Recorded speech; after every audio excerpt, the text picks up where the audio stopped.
And joining us now via Zoom from his palatial estate somewhere in Utah County, it is former BYU quarterback and BYUtv analyst Blaine Fowler. Good morning, Blaine. How are you? Palatial. I've never had that been. We've never been called that. That's pretty awesome. Yeah. Look, I know you've got a hot tub, and you keep saying, "Hey, you ought to come over and hang out in the hot tub." When's the official invite going to come? Has Dave been in the hot tub before? He hasn't. Here's the thing, though. I don't know why you guys feel like I have to send out a written invitation. Anytime you want to come and hot tub, and I know, Shep, the way you work out, you got to be sore. You just text me and say, Blaine, how's tonight? I'm coming over. And you just come over and we chill and we talk sports and we sit in the hot tub and we feel better about life. Dave, I don't know why it needs to be so formal. Dave, after the show, you, me, Blaine, hot tub? Yeah. No. No, that's not going to happen at all. All right. Well, some of the best conversations ever happen in that hot tub when people just show up and we just have a great conversation. I don't doubt that for a second. Blaine and I have spent more time talking to each other about sports than any other two human beings in them. But I don't believe it's ever happened in a hot tub. Well, all right. Well, let's move away from the hot tub and let's talk about the hot topic, and that is the return of Richie Saunders and Dallin Hall. What did you make of that? How big is that for BYU basketball? It's huge because it sent a message that, hey, everything's all right here. And remember, both of those guys had opportunities at some big-time places. And they basically sent the message, hey, we took a look around, and Richie, including a trip to Kentucky, and then we met with Kevin Young and had a conversation about what the future looks like here, and we like the future better here than anywhere else. That's a huge message. That's a message to fans. That's a message to recruits coming out of high school. That's a message to the couple of guys that are still in the portal. I think it's a huge message that sends, that resonates throughout, not just the folks that are basketball people that are being recruited, but for the fan base as well. It's huge. So we just had a conversation about whether or not the roster as it stands today is capable of getting back to the NCAA tournament next spring with the return of Saunders and Hall. And there were some pieces to add that were in our discussion. But what do you think from this group they got right now with this new staff? Is this an NCAA tournament team? I think it absolutely can be. And if Jackson Robinson, now remember, Jackson's in the portal. He's also decided to test the waters in the NBA. And college basketball, you can do this, which I like. People forget that Jimmer did that after his junior year. I still believe that if Jackson doesn't end up being as highly regarded in the NBA as he would like to, there's a really high probability with the staff that's in place and the staff that's going to be put in place over the coming week that he would come back to BYU and develop himself a little bit more. And if Jackson doesn't come back, I still think they're okay with this group that you're showing right here.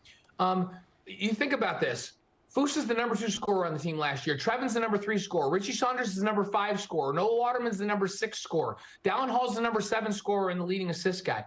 Richie and Dallin and Noah are all tremendous defenders. Foose is a good inside defender.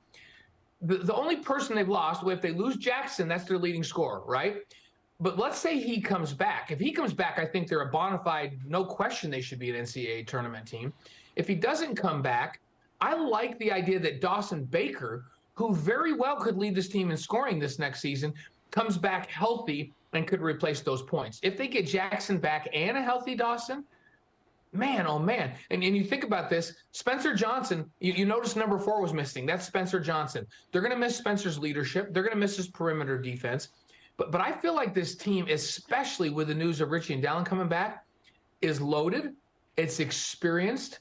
They just experienced an NCAA tournament and lost. Dave, you and I had a long conversation on our show with Steve Cleveland, and he talked about how valuable that experience was that they went. Now this whole core comes back and has an opportunity to maybe not only go to the NCAA tournament, but advance. Now they need a couple pieces. They need a couple of bigs that I believe they'll go out and get.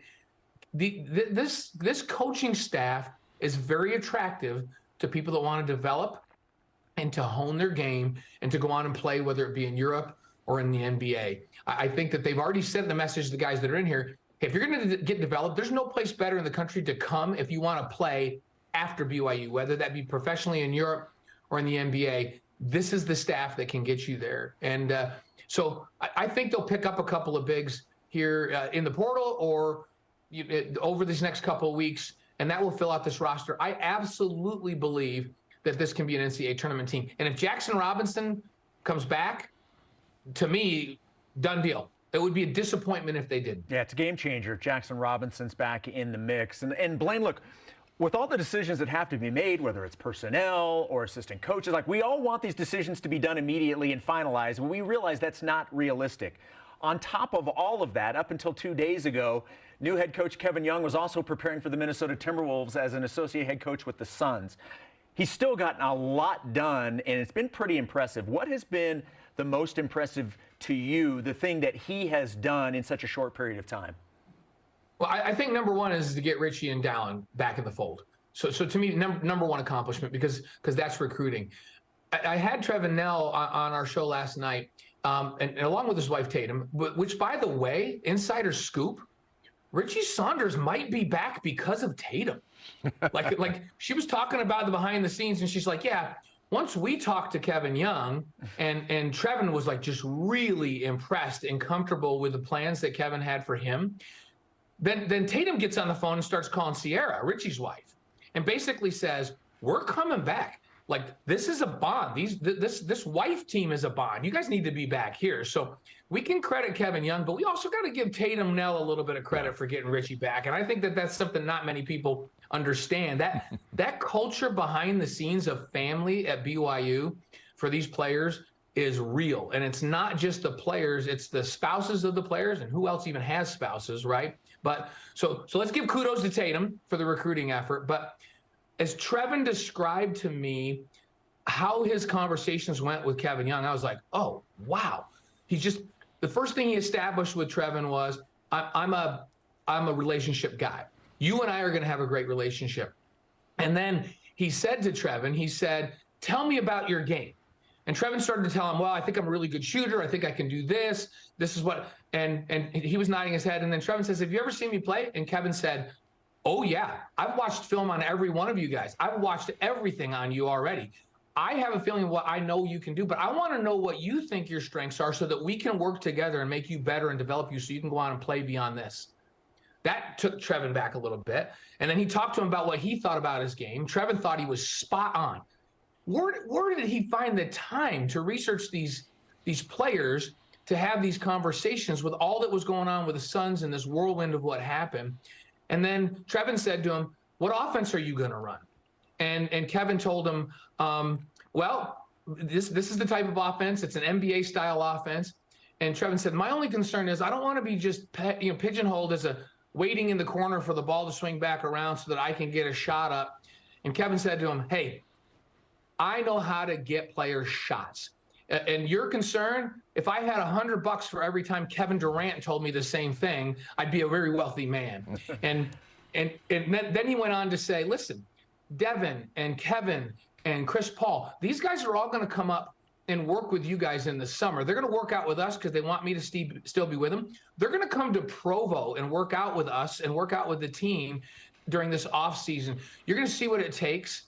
I know how to get those guys shots. I know how to get you shots, and you're an integral part of what we're going to do. Trevin's like, I am in. I am so in, I can't even tell you. Not only that, I'm going to have my wife go get Richie in. And then Richie had the same kind of conversation. So this is how Kevin worked behind the scenes.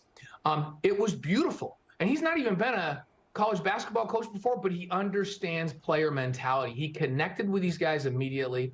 He had credibility in those conversations. He knew their game and already started to talk about how they can get better. These guys are like, I can't get developed better any place else than right here. And I love the culture. And he's talking about being a culture guy. So that's what he's done. That's unbelievably impressive that he pulled all of that off in the time frame that he was still trying to help get the Phoenix Suns moving in the playoffs. I think he's going to be this is a tremendous hire. This is going to be really good.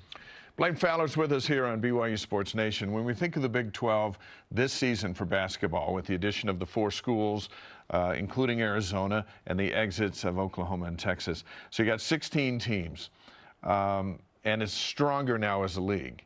And so you figure the 9th place team will be a lock into the big dance. And when you look at these guys coming back and BYU potentially being a tournament team, You figure Houston, Arizona, Kansas, probably top 3, Iowa State right up there too.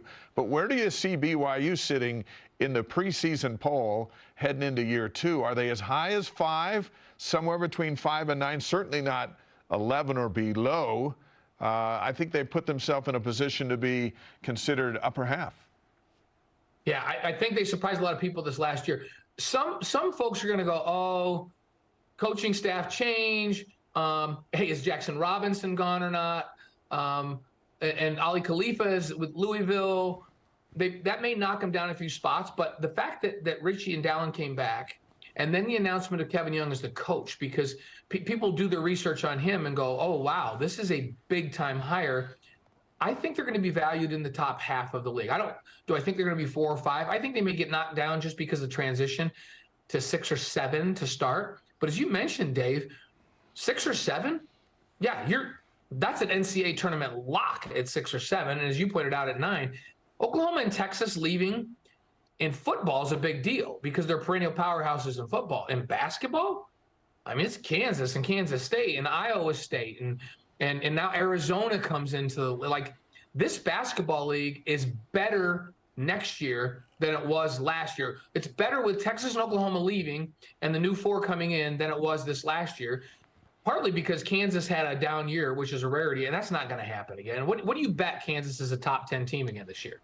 I mean, that's just going to happen. Bill Self is disgusted with what they did last year, and they'll be a top 10 team again. So this will be the best basketball conference in America again, and you finish 8th or 9th, you're in the tournament. I think BYU is going to be higher than that. And if they can pick up a bigger 2 and maybe get a Tiki Ali Tiki to come back and be play a bigger role, I think Brody Kozlowski has an impact as a freshman, and that's another huge get for Kevin Young. USC commit that decommitted and is now at BYU. This roster is full of talent, and I believe he'll have a staff that'll get the most out of that talent. And this team, hey, if they finish 4, 5, 6, I'll be thrilled with that, and I think they're capable of that. Blaine, great stuff as always. Crank up the heat on the hot tub. Dave and I'll be over after the show.